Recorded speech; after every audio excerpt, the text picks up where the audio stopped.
You are listening to How to Get Over Your Ex, episode number 281, How to Stop Thinking About Your Ex All the Time.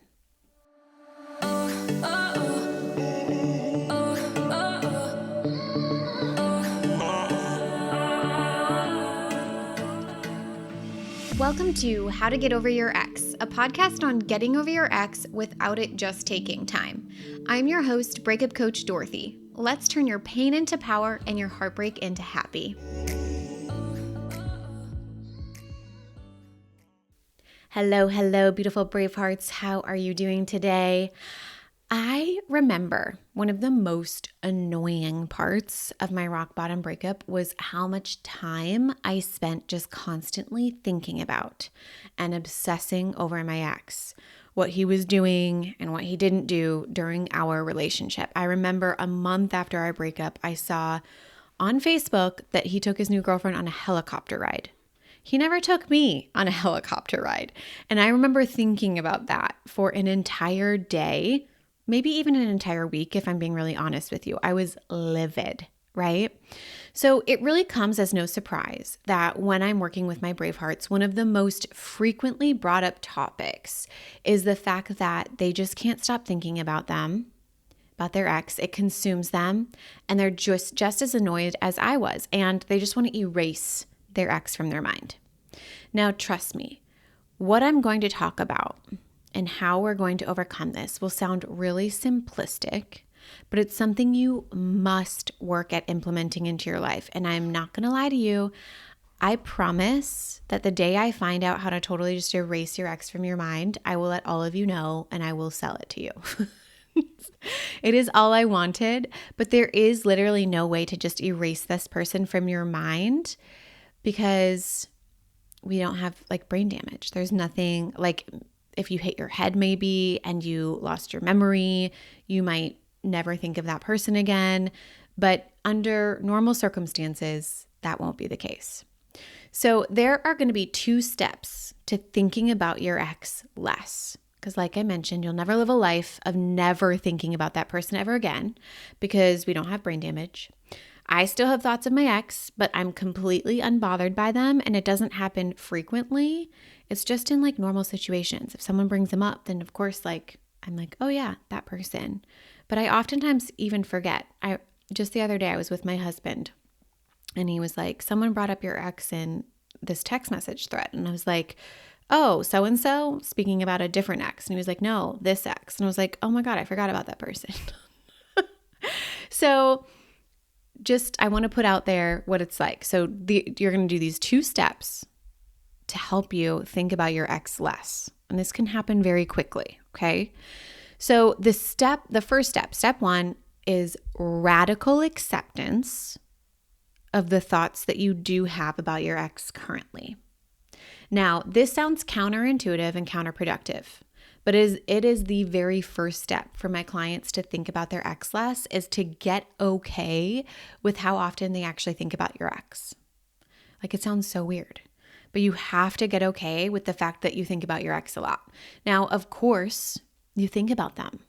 Thoughts are normal. You have 60 to 80,000 of them in a day, and they happen rapidly, and we cannot manage all of them. Be kind to yourself. Love yourself, even when you find yourself thinking about your ex. Recognize that there's nothing wrong with you. No matter how long it's been since your breakup, it's okay because you've never actually taken this first step before. And here's the thing, what you resist will persist. Meaning, if you're resisting thinking about something, you will think about it more. So if up until this point you've been beating yourself up for constantly thinking about this person, you've actually been creating more thoughts of that person.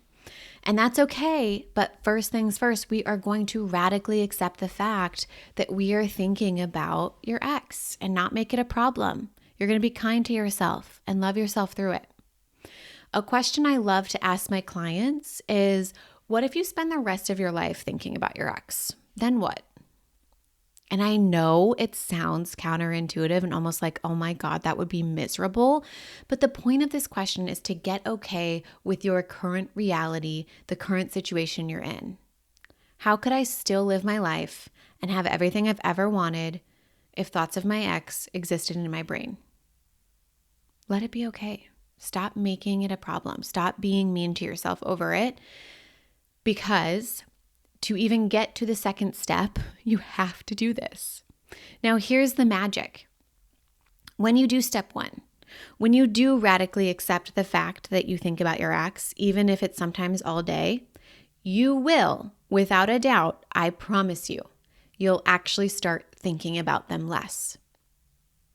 You'll actually start thinking about your ex less when you radically accept how much you think about your ex.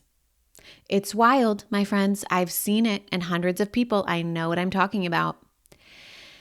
Then, when you've radically accepted this, you will have more space to do step two, which is to redirect your focus.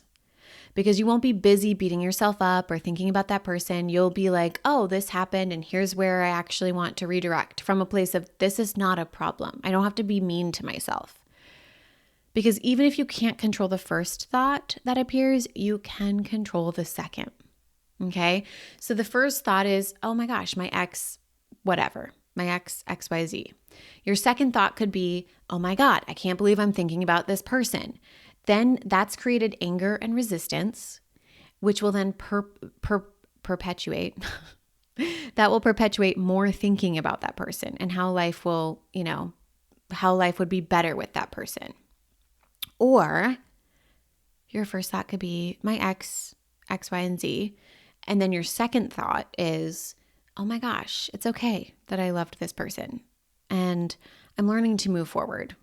I love myself still, even though I have thoughts about this person, which creates calmness and space and makes you feel lighter, which is then going to lead to the action of helping you redirect to something else. Now, the way I like to describe redirection, because that's kind of like a coach speak term, right? Let's put this in layman's terms. Let's make this easy. The way I like to describe this is like a train. Our brain has defaults. We call them neural pathways, but let's say they're like pathways, train tracks, right? Your brain's default is to think thoughts that are natural, and you've been thinking them for a long time because it wants to be efficient. So of course we're going on the train tracks. So of course you're thinking about your past relationship when it's something you were thinking about for a long time. These train tracks, right?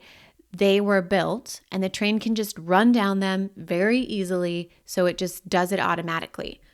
Instead of being mean to yourself, radical acceptance, step one, right? Be like, thank you for these train tracks. My brain is so efficient. That is amazing. But what you have to do now is, we call it rewire your brain. A better way is lay down new train tracks. But to do that, we have to cut down the brush. We got to lay the tracks. We got to back the train up and purposefully point the train down the new train tracks that were just laid down.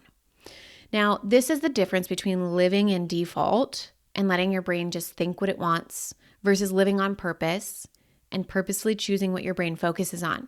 Because here's the thing, like I have mentioned before, what you focus on, you create more of. So when you're focusing on missing your ex and you still love this person, the more you create missing and loving that person. Your brain will find evidence to prove you correct. The more you focus on the yellow things in the room, right, the less red items you'll actually ever even notice. So when I was focused on the idea that my ex never loved me, the more evidence I found to support that idea. The moment I dropped that idea and focused on he did his best, even though his best was crap, right, the more evidence I found to support that idea. Now, one common mistake that I see that I don't want you to do is just pasting a positive sticky note over a negative event. Now, this is not the solution. That will not result in lasting change, right? That will be a very short fix. You must find neutrality and then bridge to something that feels realistic to you. So a lot of times I mentioned, this happened for you, not to you. And why did this happen for you? And then when you start focusing on that, your brain will automatically find evidence to support it. It's solving for the right problem. You'll be able to purposefully focus your brain's attention away from your ex and towards yourself. Now, once you start focusing on yourself, the less helpless and defeated you'll feel, because you know what? You're in complete control of you. We're not in complete control of your ex, but you are in complete control of you. So I think that's always helpful to recognize, is that when I'm redirecting, how can I redirect this to me and away from someone else, away from something that I don't have control over? So the next time you find yourself thinking about your ex and constantly being consumed by thoughts of that person, I want you to do these two things to drastically reduce the amount of time you spend thinking about this person. I want you to think about your ex less, okay? The first step, find radical acceptance of where you're at, no matter how many thoughts, no matter for how long you've been thinking, no matter where in your breakup journey you are. Step 2, once you are in radical acceptance, I want you to redirect your brain, aka the train in your brain. And you can do this by asking yourself, what's my second thought? What do I love about me, regardless of how often my ex pops up? If I wasn't thinking about my ex, what would I be spending my time doing? What would I be focused on? Right?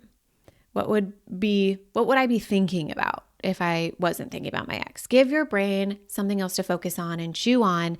And if you can make it related to you, that's even easier because it's something you have control over. We get to decide on purpose what beliefs and thoughts we tolerate from our brains and which ones we don't. As Tony Robbins says, we all get what we tolerate in other people and ourselves. But when you're no longer willing to tolerate something, that's when your life changes. So boo thing, get out there. Go change your life. It's time. You are not a victim of your brain. You have complete control, even when it doesn't feel like it. All right. I love you. I will talk to you next time. If you're loving the How to Get Over Your Ex podcast and you want to learn how to get over your ex in 3 months or less to build a life better than the one you thought you had with your ex, I would like to personally invite you to my next group course where we take everything you've learned here on the podcast and apply it to your life. Come check it out at www.lifecoachdorothy.com.